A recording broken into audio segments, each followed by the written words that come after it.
Welcome back, man. It's a million ways to get it. Today we're checking out my guy, David Cabello, who's actually the CEO and founder of Black and Mobile. It's the first Black-owned delivery service that delivers Black-owned food. This is a pivotal move for the community. It's something huge, and I'm just excited to be here, man. We're going to get straight into it, man. My guy's going to tell us about himself, and we're going to get into his journey. Welcome back. They try to stop me, so we did it all way. We rapping for the city and we get it all day. We rapping for the city and we get it. I'm one of three. I have a twin brother and I have a little brother who's 2 years younger. Single mom.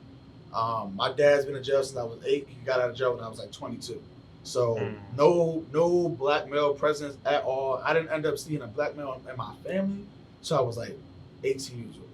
No black men. Like, I'm talking about no men in general. You know what I mean? Just nobody. Besides my grandma's husband, I didn't really get to have a fatherly bond or anything like that. No one showed me business. No one showed me anything. I see my mom hustle and grind for us and make sure we, make sure you have and things. Discipline. That was a very. That was. You already know that discipline was real around the way. But I would say, that shaped me a lot. Like the whole I got to be my own man.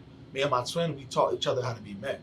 You know what I mean? So whatever he experienced, whatever I experienced, we always taught each other. So from a very young age, I didn't really have any kind of religion. At 8 years old, I'm talking about like I don't have a religion. Like I believe in something. I don't. If you look up the definition of religion, it means to bind. You know what I mean? I just couldn't accept that.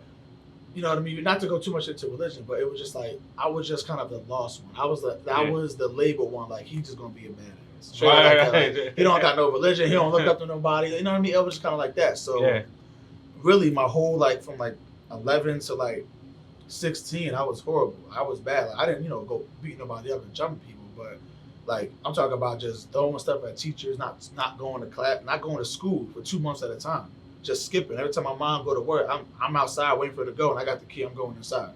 She can go to jail for truancy. You know what I mean? I didn't care. I didn't want to go to school. I don't want to listen to somebody. I got expelled from 2 schools in 1 year. I got kicked out of the whole school district. I couldn't go back to school in the whole school district. Nobody in the school district wanted me. So I had to go. So we had to move. So we moved all the way to North Carolina. I almost got kicked out of there. Like it was just constant movement. And another thing, I moved every year since I was 8 years old.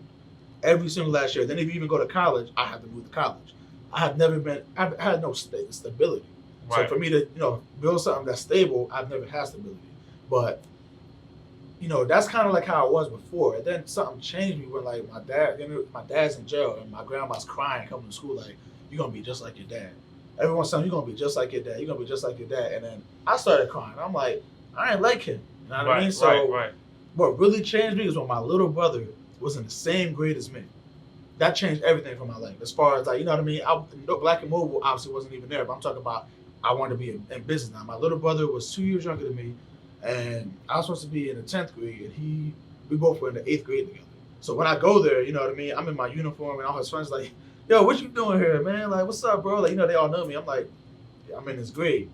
They just all started cracking up, laughing at me. I was this is the most embarrassing thing I ever had to go through. Because they laughing, they're like, bro, you stupid as shit. You know what I mean? I can't say nothing to them. Yeah. I felt stupid. I'm like, you're right. I am dumb. You know what I mean? Yeah. I was just being there quiet. Not talking to nobody. I was just quiet the whole time. I was the oldest one in there. So I ended up getting moved up a grade when I went to Northeast High School. I got moved up a grade. Someone helped me out. Someone really helped me out. And I don't even remember her name. And I ain't gonna lie, but they helped me out as far as I'm gonna give you a little bit extra credit so you can go to the next grade.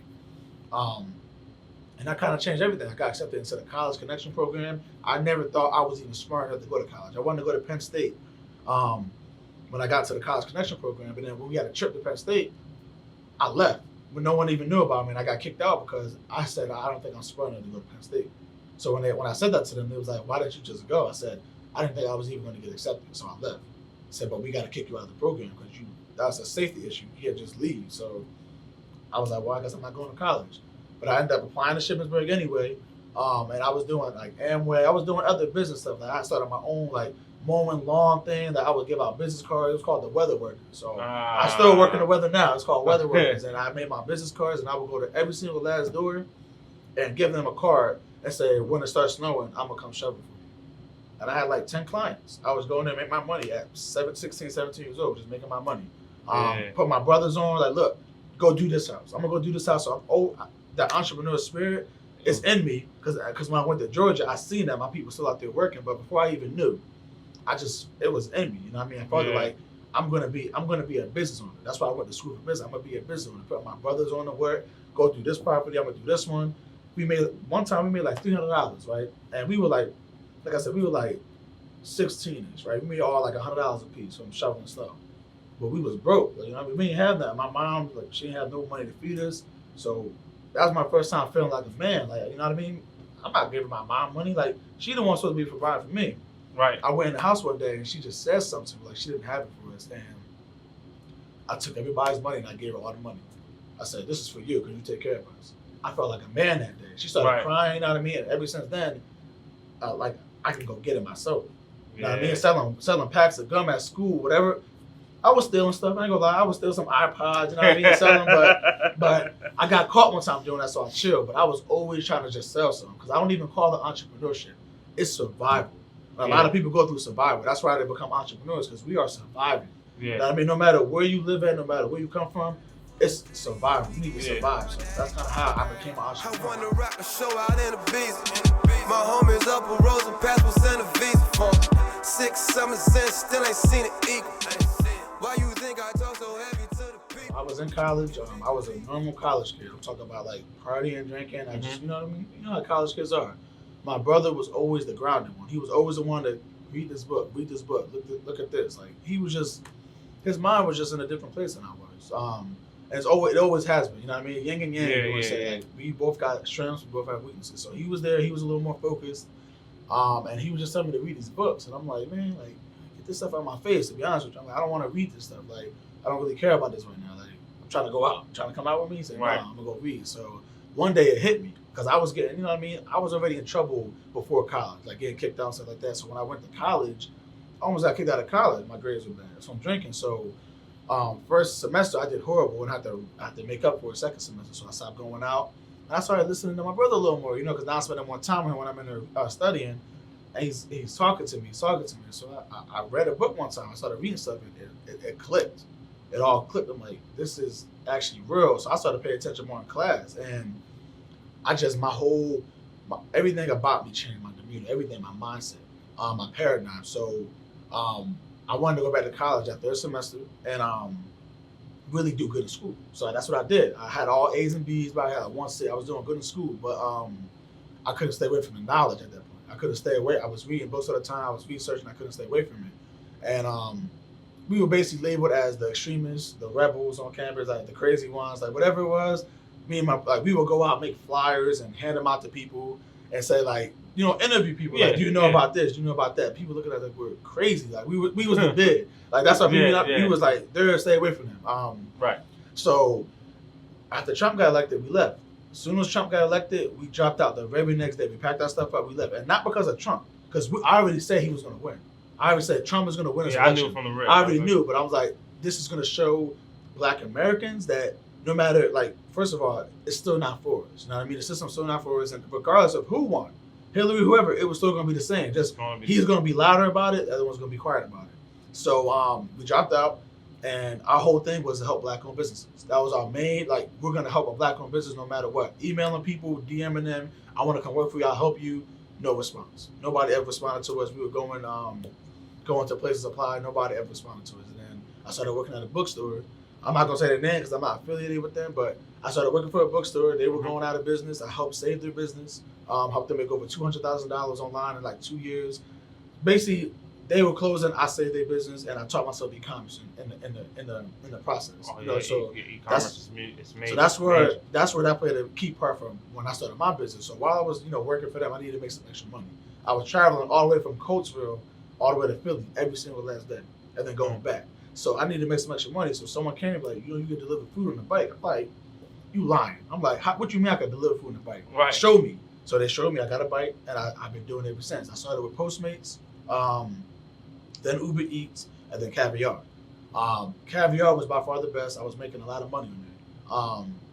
And one day I made $1,100 in like 30 hours. And I was on a bike, a regular bike, no electric, no assistance, just out there grinding, pedaling.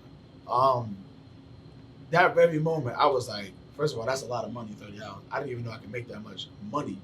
Like at 21 years old, I didn't know I could make that much money. I'm like, that's a lot of money. But if I did that every week, that's a good living. But I was like, what if I just owned the company? That'd be even a better living.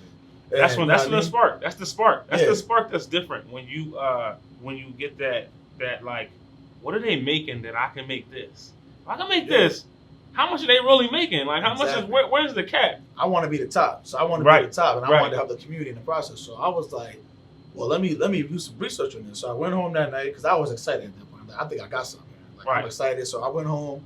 I didn't get home until 11, 12. Went home and I stayed up to 3 a.m. researching YouTube, how to start a delivery service. Google, how to start a delivery service. Just watching videos, reading articles, looking up software, like doing whatever I can, connecting the dots. And I would just do that every single last day. I did that for about 6 to 8 months, where I would just research and then practice. Like basically, I already designed a website for other company, so I did it for myself. I designed my own website. I designed my own app.